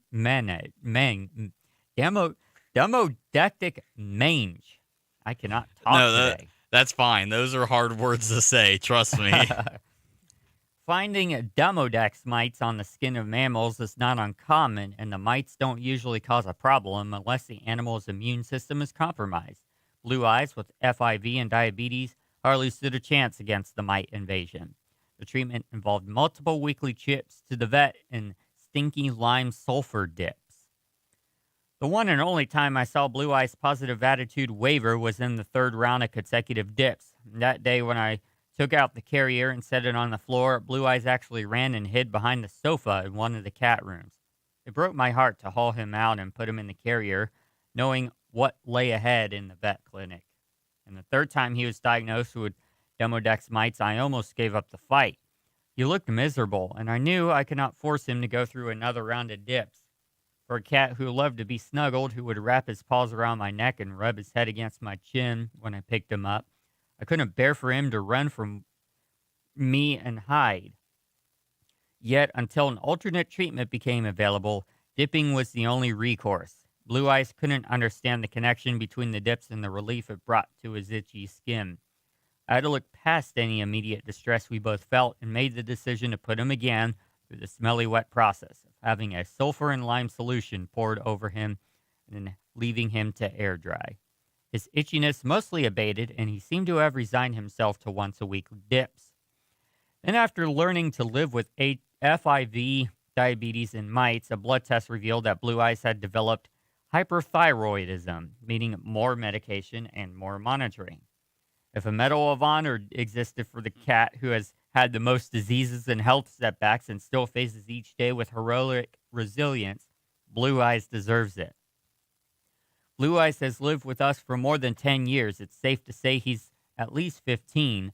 Through all the diagnoses, medicines, injections, treatments, skin scrapings, dips, and tooth removals, as maybe one tooth remaining, his loving spirit has never diminished.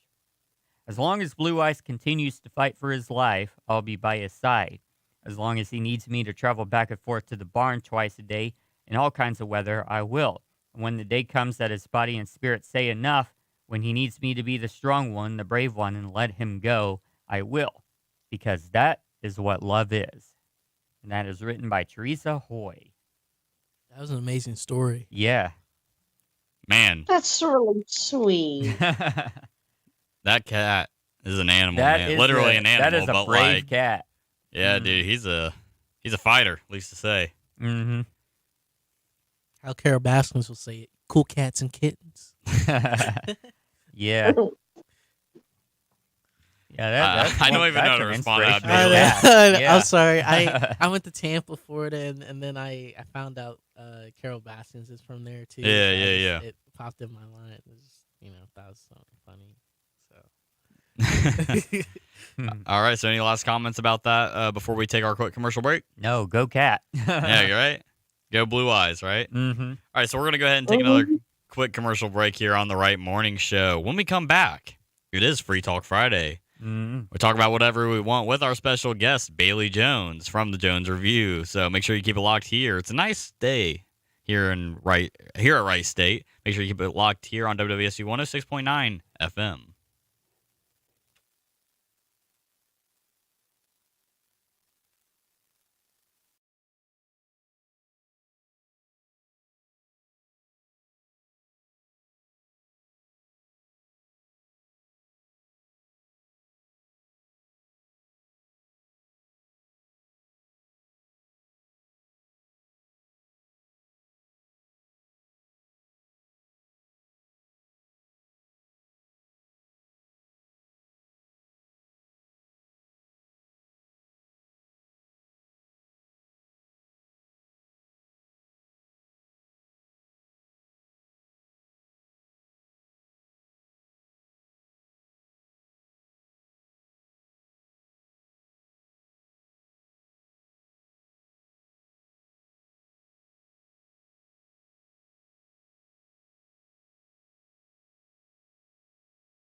On WWSU 106.9 FM.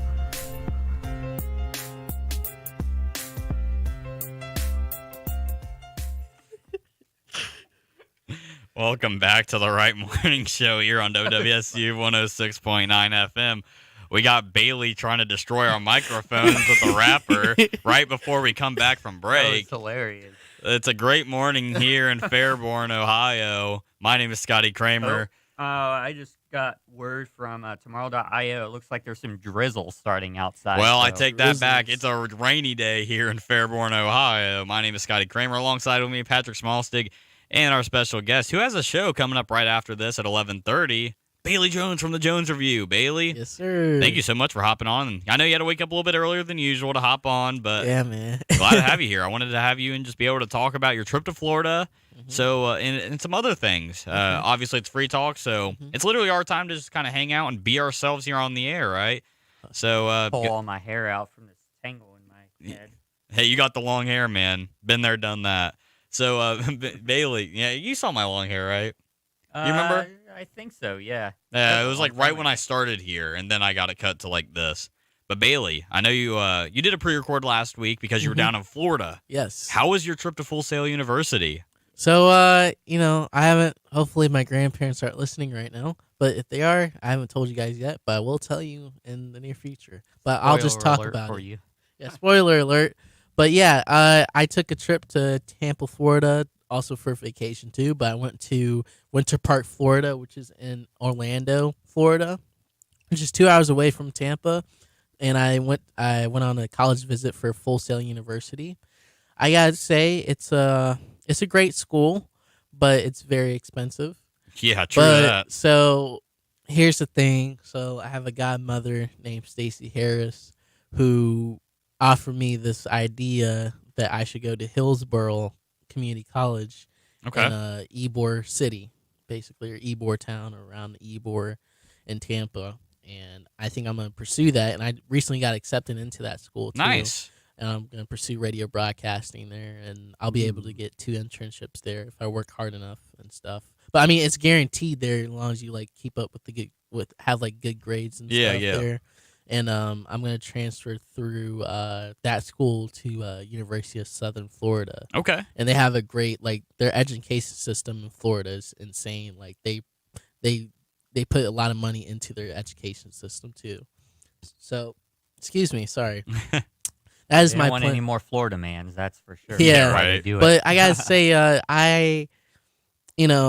going to Florida, it gave me some perspective on life and stuff, and how my life is going in a different direction. But I Well, like, yeah, you're out of Ohio. So Yeah, if you're yeah. moving down to Florida, that's a pretty big change. yeah, Mhm.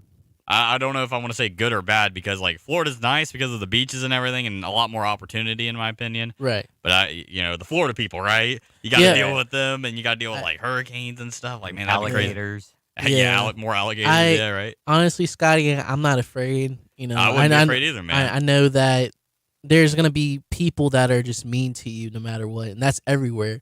But in Tampa, like the vibe was just great there. Like the people were amazing. Yeah, And good culture, right? yeah, it's a culture, Okay. and just I like that open-minded people talking to you, and it's just everywhere too. And just you get people from, I know it's everywhere too, but you just get people from New York that come to Florida.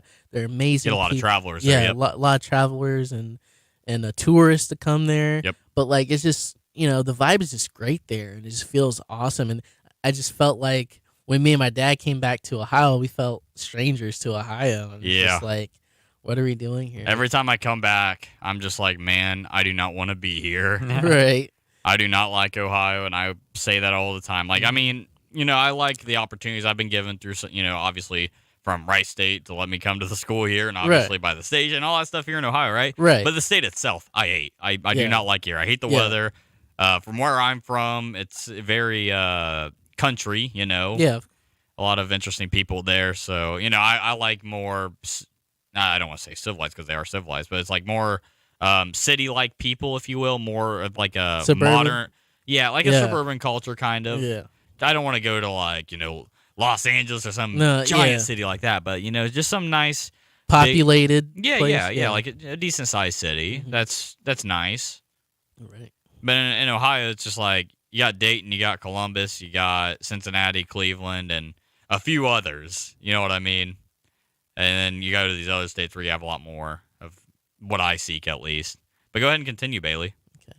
But yeah, back to Full Sail. But the reason why I'm not going to pursue Full Sail is because it's a full profit school, Yeah. and basically, if I was ever in debt, then they would hand me over to the IRS, basically, and stuff. So, but anyways, I want to do it right this time, and I think because I'm going to move to Florida no matter what. Yeah. But it seems like Florida is the right move right now, and it's just there's so many conservative people in Ohio, and I'm just getting tired of it, and Yeah. there's not a lot of opportunities here, and I wanted to expand my horizons and spread my wings, and work hard and know people, network, because networking there is huge. Like I didn't know how huge It's a lot it bigger was. of an area. Yeah, definitely. A And, lot like, more people. Literally, people are friendly there and can make friends easily, of course. But I love Florida. Wait till you're actually living down there, and you'd be able to actually make friendships and lifelong connections. That's the plan. But yeah, Scotty, if you ever have a chance to visit Florida or move there, I would recommend it. I mean, visit definitely. Yeah. I try to go to Florida once every few years, but if I had more money, I would definitely go more often. But Right. it's a bit of an expensive trip. Mm-hmm. But no, dude, when you're down there, I plan on trying at least. But we'll see. I mean, I love traveling. Like it's still June. In August, I'm going down to Tennessee with some friends of mine. My fraternity. Awesome. So we're gonna hang out for a weekend and have some fun. And that's going to be really nice. So I like to travel and everything. Florida's just a harder one to do since we're all the way up in Ohio. Yeah, it's a long It's like trip. either I sit there and spend a bunch of money driving there and back and a bunch of hours and I'll be fatigued, or I can spend a bunch of money on a plane ticket and then have to like Uber myself around. Know what I mean? Or have like a friend in that area pick me up or a family member, etc. So, Right. nah, I plan on coming down though and hanging out with you. Well, I'll pick you up from the airport if need be too. 'Cause I'll be down there. So Yeah, right. yeah. No, but pretty cool thing, with you going into broadcasting and everything, you get to use a lot of the resources from here, from Ohio, with your career, right? Obviously, with the Jones Review, you get all these recordings and everything, and you're going to be able to show this to some people that you go to school with, or your professors, or possible future employers, if depending on where you're going out in the broadcasting field, right? Yep. So no, that'd be really cool. It's a lot of good opportunity that's been given to you. I appreciate and you you have giving a me- great future ahead as long as you keep your head on your shoulders. You know what I Of course. mean? Yeah, I appreciate you giving me this opportunity, Scotty, because I never had this experience before and never had this opportunity before, and it makes me happy because you thought of me and Yeah, man. gave me this show, and I'm just full of butterflies and full of love, man. I always got love, Scotty. Oh man. yeah, It's for all sure, man. I love. love you too, homie. But Yeah. you've been one of the top performing shows here at the station, and the way I've seen you be able to progress from your very first broadcast, which seems like very recently, but it's been like what, like a month, Mhm. or almost 2 months. It's been Yeah. almost 2 months now, and Well, I mean, I could check the date to see when he started. yeah, May 14th. Yeah, Yeah. it was May 14th. That's right. Yeah, I remember that. Yeah. And so do you. Yeah. But no, like the way I've seen you grow so fast and only doing one show a week, I mean, it's definitely gone. You've had great structure with your shows. Thank you. Working on the time with the breaks, obviously, that's literally no big deal whatsoever. Yeah. But Let me see your average listener count so far. for Yeah. the show.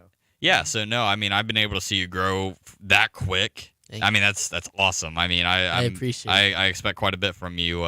Now, if you fail in the broadcasting field, I'm gonna be a little bit disappointed. Uh, But no, I got some high hopes for you, man. I You've done a pretty solid job so far, so I'm pretty excited for you. If you want, I could read off a couple of Of stats about course. your shows. Of course, So, man. so far, you've had a total of 7 hours and 50 minutes of airtime for the Jones Review, and 54 hours and 34 minutes of online listener time. So the way that's calculated is for every minute that you have one listener listening, that's one listener minute. So if you Wow. take the online listener time and divide it by the airtime, that's the average number of listeners you've had at any given point, which is about 7. And that's just online. That doesn't count FM or YouTube or anything like Yeah, that. exactly. So I know you usually when you stream on YouTube, you have a good amount of live listeners.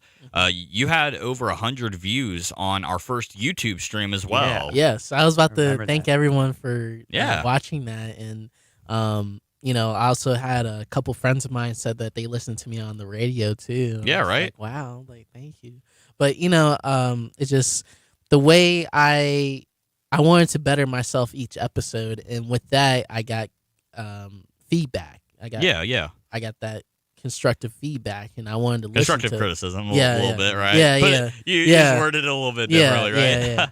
Yeah. But I wanted to get that feedback, and once I got that feedback, I was like, okay, when I read this and I put it into my mind, I gotta remember, I gotta do better the last Yeah, right. time. Always, Yeah. there's always room for improvement. Yeah, I mean, for example, for me, like I stuttered a few times right. because I'm tired, So Right. it's like, I have things to improve on myself, and I've been broadcasting for what, Pat? Almost 2 years now, right? Right. I'm not entirely sure. Let me check. Let me check your stats. and Well, I the can thing tell is, you. well, I've only done radio, like actual shows, since March of last year. I started sportscasting back in September of my freshman year, which was 2019. What's my birthday? That's true. And your Yeah. first show was February 17th, 2020. February? Okay. Mm-hmm. Man, I thought it was March, but heck yeah. Yeah, February 17th is what I got in the logs here. That's when Man, I I started should- second down with Scotty. Hey, yeah. Big shout out to Second Down with Scotty. We'll be returning in the fall semester. Well, I should say about the end of August, beginning of September, it'll be back on the airways, and I'm super excited to get that back on the air because that's right when football starts back up. Mm-hmm. I cannot Right? tell you how Yeah. excited I am. Favorite Is, sport, Scotty. Is the XFL starting back up in 2022? Do you know? I believe Dwayne Johnson, Johnson yep. bought it. yeah, and that's he's what I still, heard. we had the pandemic and everything, and I am pretty sure it's expected to return in 2022. I'll be excited about that because I know you hopped they on got- my show and talked about it a little bit. They got hit with COVID, and I was so sad because And so like, many- Finally, this is a spin-off of football that had potential, and then they got hit by COVID. Yeah, exactly. It was. A lot of people were excited for it. I covered it in my show. I loved watching it when I could. And they had it in basically the NFL offseason. So people that were like me and were seeking football, well, they couldn't get it, right? Yeah. With before the XFL, and then the XFL came, and it's like, man, I have a game to watch today, right? And it's the NFL offseason. So now I miss it right now, and I cannot wait for it to get back on the airwaves. But I wanted to ask you, Bailey, since when you told me that you had an interest in broadcasting, that came out of nowhere. I had no clue. You never told me in high school Yeah. because I don't think you really knew what you wanted to do senior year, did you? No, I honestly didn't, because my idea was, every time all my one family member always told me, get a paying job, a good paying job, instead of doing what you love. And I was like, when I thought about it, I'm like, no, I don't want to do that. And when I thought about it, I'm like, maybe I should get a paying job first. But when I think about it, you should at least get like a job where it's decent pay, but it helps you get through what you need to do. But I want to do what I love. And my dad always told me to do what you love and go for your dreams. And he's really supportive and everything. And also, I'm going to have him on the show next week, by the way. Hey, Yeah, nice! I can't wait so to meet him. He's excited, so I cannot wait to meet Mr. Jones. yes, I'm excited for him to be on the show. But, he's really supportive, and I love him for that. And, I couldn't do anything without him. And, of course, you, too. Hey, I appreciate it, man. It's great to just have a supportive group of family members and friends who really believe in me. And, I'm still getting people that are telling me, you can do this. I believe in you. You're going to do well. And You've had great reviews on your Great show. Jones reviews. Yeah, I thought the same thing right when I just said great it. Jones reviews. Yeah. But anyways, I wanted to ask you. So, with your career in broadcasting, where do you plan on going specifically? Like, what type of broadcasting do you plan on doing specifically? Is it? I remember you talking about how you wanted to work for E3. Yes. Did you possibly think of like E3, that sounds like a fun like place. To maybe look like being like one of the guys who does like kind of like Mhm. field, I guess say field reportage on Yes. for E3 and stuff. Yes, like field reporters on E3, or be one of like the journalists at Yeah. IGN, like the popular ones, or even something like Jeff Keighley, who's like a huge like gamer, but he does everything. He's like a game show host. He hosts like the video game awards. Has a lot of accolades, right? Yeah, he hosted like Summer Game Fest. Like, I want to be that type of guy. He's well rounded, of course, and also have like stream and stuff on the side and have a side job. But anyway, like that's what I want to do, because I have a passion for this. Oh, I know you do. I love talking about video games, movies, and TV shows, and that's GameSpot and IGN are like perfect on pop culture. So that's Yeah. where I want to be at in the future, hopefully. But I guess any type of gig, no matter what happens, Yeah, right. as long as I get to talk about what I love. That's how I am too. It's like with me being a sports guy, when I leave here, which I'm not looking forward to because I love working here, but at the same time, when I do leave here, my goal is to have some type of job at an ESPN facility. I don't really care where it's at. Hmm. I just want to be able to cover sports. If I get hired by another company that's not ESPN, I am still happy. And I mean, You'll get hired by the XFL. You never know. dude, that would Yeah. be so awesome. And you can see Right? Dwayne Johnson if need be too. Hopefully, Possibly. But like the goal I set for myself when I first started doing this is I wanted to be specifically, you know, the guys on Sunday Night Football who Jim Collinsworth and Jim Nance and crap, I always forget his first name, but Collinworth as well. You know those guys? Have you seen them? I don't know. I know you guys don't sounds watch. vaguely No. familiar to me. it sounds familiar, but I haven't really.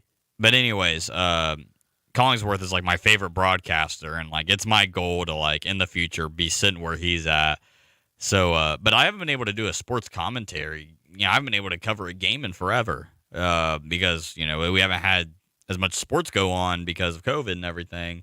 We didn't have a football season for our club football team here. We got to thankfully I got to do the basketball games with our broadcasting team. And sports are going to be starting up here in a couple of months at Yep, Wright I'm State. and extremely We're excited. going full force, man, here at the radio station. I cannot wait. We're going to cover as many games as we can. I cannot wait. I cannot wait. I'm waiting for sports to return here. But anyways, I'm glad you're setting high goals for yourself, Bailey, because it's what you got to do. I mean, you want to be you, but you also want to be the best you can be. That's what I'm trying to do, man. I also just, I'm trying to set high goals for myself, but also improve myself and trying to make an example out of myself Yeah. to, just to tell people you can do whatever you want. And as long as you put your mind to it and as long as you have that support system and have someone in your corner that believes in you, you should be able to do anything you want. Except certain stuff. But Yeah. of Yeah, course, right? yeah, we're not Yeah. going to go there, but Yeah. yeah, we know what you're talking about. But no, it's no, I'm pretty happy for you. I think it's pretty nice what you're doing. Obviously, if I didn't like what you were doing, I wouldn't produce your Yeah, show, right? yeah, No, yeah. I love even though I don't really talk on your show, obviously, because it's your show, right? Mhm. I love sitting here and listening to you guys go on, even if I don't know what you're I don't know what you're talking about, right? Because it's Right. like some TV show I've never watched or this or that, but no, it's just like you're pretty charismatic, so Thank you. it's pretty nice. I like your structure. Like I said, I like the way you structure your shows and everything too. It's very, very well organized. It's not scripted, but you organize it well, which is perfect. Thank you. So, I like to keep things organized. yeah, exactly. And you do a pretty dang good job at it. Appreciate it. So, Bailey, I got to ask, now that we're off the topic of all the sweet stuff here, Yeah. what else has been going on in the life of Bailey Jones? Anything interesting? Anything crazy? Anything cool? Anything coming up? I've been hanging out with a lot of people. I gotta say, Bailey Jones has been really busy lately. It's I like- second that for myself, bro. I'm pretty Yeah. busy too. It's just I've never been this busy before, and it's kinda, I can second that as well. yeah, it's really hard to like have time to hang out with people and have time to actually play video games because I second that as well. yeah, because it's like I'm also me. Like I like to work out and I like to do boxing, but that I don't have that option right now because there's not a lot of great boxing gyms in Ohio. So I have to work out at this gym called Orange Theory, and it's okay place. I don't. Orange Theory? Yeah, it's like a Interesting name. it's like Yeah. a cardio type hit training classes, and I've been doing terribly at showing up because there's times where I just don't feel like going, and it's just like I don't know, it's like a curse of me like eating fast food too, and it's just hard, and it's like there's times where I actually like I do like cook and stuff, but like it's like hard to get a workout in at times too when you're that busy, and I try to time manage myself, and like after I'm done with work, I feel a little like not exhausted, but I feel like I just don't want to do anything except for like play video games or like watch something. But I have my job. I'm a telemarketer at Burke Incorporated, and I have my show, and then I have time where I play video games and stream or watch a movie or a TV show, and then other times I want to like get a workout in, or I'm trying to lose weight and look lean. But Yeah, right. Shout out to the tour guide who's checking out WWSU outside. Say hi if you can hear us out there in the next 10 seconds. Yeah, right. With a little bit of delay, but Yeah. no, that's say I keep pretty busy here too, right? There they go. Now they're Yeah, waving right. at us. But no, I hear you though, Bailey. I work 9-hour shifts at Walmart. I wake up at 9 p.m. every day, right? I go to Walmart. I wake up at 9. I work from 10 to 7.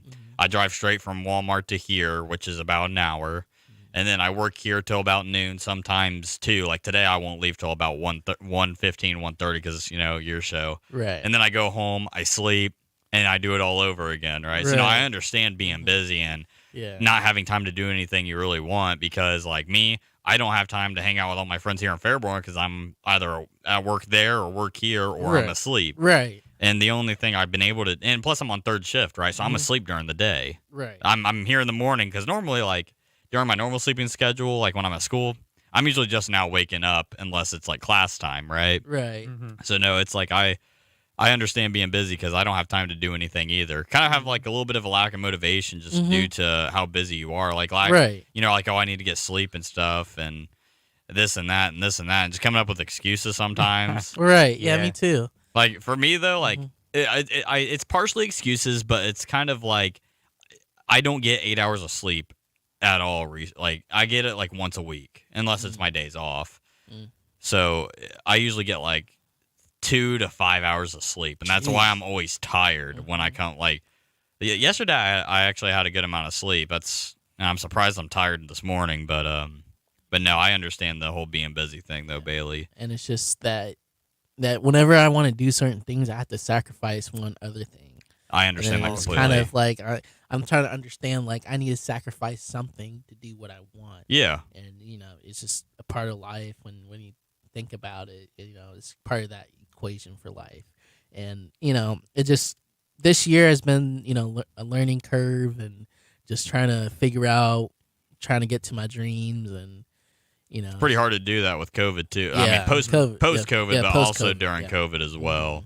Yeah, and it's just COVID definitely hit me hard last year. And Oh, man, it hit me hard, too. Yeah, and it's just, I'm just thankful that people are getting vaccinated. Some people are, but, things are starting to get back to normal as it used to be. And, I kind of like how when you walk into a shop or a restaurant, like, you don't have to wear a mask. Yeah, right. Like, it feels like 2 years ago, just Exactly. Like when I'm working at Walmart, like I see a couple people wear a mask, right? But most people are, I mean, half of them probably aren't vaccinated. Yeah. Good old Preble County, right? But, I mean, half of America is still unvaccinated right now. Yeah, I mean, I think a lot of them are waiting for the full approval of the vaccine to go through, which I could kind of understand. At least we got half of America vaccinated because, half is better than none. Even for the people who are not vaccinated, the fact that there's half of people who are vaccinated makes them safer as well because there's less chance that somebody's going to transmit the virus to them. But still, we're not where we want to be just yet, but we're getting there. You get there eventually. I mean, give it a couple years. We'll see. I don't know. Maybe less. They're still going to, even if it is approved, people still aren't going to get it just because they don't want to. It's just like the flu vaccine. People don't always get the flu vaccine. And I think the same thing's going to be with COVID. No, I hear you. I hate talking about COVID because I hate it. But it's like every conversation we have now, it's probably going to be until like at least the end of this year, where you mention something because of COVID. It's like, oh, well, this happened, and it was probably due to COVID, the COVID pandemic. And man, I'm just tired of hearing that word, COVID. COVID. It's affected so much. Put a hole through my wall, bro. Like if it was a person, I would have punched break it. this board, right? I want to punch that COVID. If it was a person, like just punch the COVID. Punch the virus, right? Punch the virus, man. How dare you interfere with our lives? Yeah, literally. No, I hear you though. I'm just tired. I'm ready. I'm just like everybody. I'm ready for everything to go back to normal. This just in: a new Superman movie coming out in 2022, Superman versus COVID. You're right. There you go. That'll be number one in America or around the world. Bailey will One end in up the box reviewing office. it here in a few years Yes. on his show on E3 or whatever. Not Yeah. E3, but like IGN or something. I don't know. That tells you how much I know. I used to watch E3 when I was a lot younger, and I was like 10, 12. I will say, jokes aside, we will probably get some movies out about COVID, some nice documentaries and things like that. And I'm actually looking forward to that because I want to see some films that kind of go into the life of the nurses and the first responders during COVID. I think that would be very interesting. I agree. I would like to see that. I think that would be nice. I like watching documentaries here and there. Yeah. Not all the time, but I like to watch them. You know, if I feel like teaching myself some things, right, or just trying to expand my knowledge, if you will. So, now I'm like I said, I'm just ready to be done with this. I'm ready to be able to go to concerts again. I'm ready to. Me too. Yeah, the Levitt Pavilion's kicking in full force downtown. Yeah, right? For those of you who want to have Levitt Pavilion's doing their annual 50 free concerts a year, if you want to check that out. Yeah, but anyways, I'm just one more thing. Yeah. What's up? Before we end, I gotta say, on my show for the Jones Review today, I'll have a lot of content today, and I think you'll like it, Scotty. Okay. And we're gonna talk about Stuff I might know. Yes. Okay, I might be able to talk to you a little bit today Yeah. then. Yeah, for sure. But just a quick thing. We're gonna be covering Hitman's Wife's Bodyguard, Code 8, 7 Deadly Sins, and then we'll talk about Batman Long Halloween, and then the disappointment of E3, and just The talk disappointment. Disappointment. Yes. Well, you're definitely gonna have to tune into the Jones Review today to hear Bailey go on a rant. Yes. Yes. I remember seeing like you post something on Snapchat With the on Catcom. Yeah. yeah, Yeah, and I was that's like, true. well, Bailey's not happy because I know No. he was hyping them up a lot. Mm-hmm. Mm. Yeah. So that's in, 30 minutes? 11:30 a.m. on WWSU? Yeah, Yep. 11:30 to 1 p.m. every Friday. One of the Heck best yeah. shows here at WWSU at the moment. So Appreciate It's it. time congrats, to start man. closing off the show. Yeah. So go ahead and give us some weather real quick. Another quick check of the weather. The drizzle has left the area, so it's cloudy skies right now, 75 degrees. Still breezy outside. Winds coming from the south-southwest at 15 miles an hour. Humidity is 68%. Dew point 63 degrees. A little muggy outside today because there is rain on the way. Yep. Visibility is 10 miles. Air quality is moderate. The forecast for the next 12 hours calls for cloudy skies for a majority of the day with a slight chance of rain. There's a greater chance of rain coming up this evening as the cold front moves through the area. So be sure to look out for the rain. High temperature will be around 87 degrees at about 6 p.m. And then it's going to start cooling off after 6 p.m. because of the rain. And this was your forecast brought to you by tomorrow.io. Thank you. Should we give thanks to everybody? Oh, yeah, of course, as always. First off, I got to thank the people here in the studio. Pat, as always, good to have you here, per usual, my man. No problem. Laughing Chipmunk, I know you didn't really talk much today. Seemed a little quiet, but as always, thanks for hopping on and chilling out with us, per usual. Thanks for having me, as usual. Yeah, right. But Bailey, it's cool having you on, man, and we'll see you on air in about 30 minutes, right? Of course, man. Thank you for having me on the show. I appreciate it. Of course. Thank you so much for listening in and listening to us babble all day, right? All morning, I should say. But thank you so That's what much. the morning show's about, right? Yeah, exactly, especially when I'm hosting.